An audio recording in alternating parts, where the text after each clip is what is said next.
Sa loob ng 24 oras ay magiging pulubi kami. Literal na pulubi. Walang pera, walang pagkain, at walang matutulugan.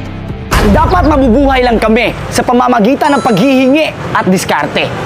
Sa challenge na to ay wala kaming ideya sa pwedeng mangyari. Naisip ko ang challenge na to upang mailarawan at maipadama kung gaano kahirap ang pinagdadaanan nila. Ang hirap pala talaga ng ganun, no?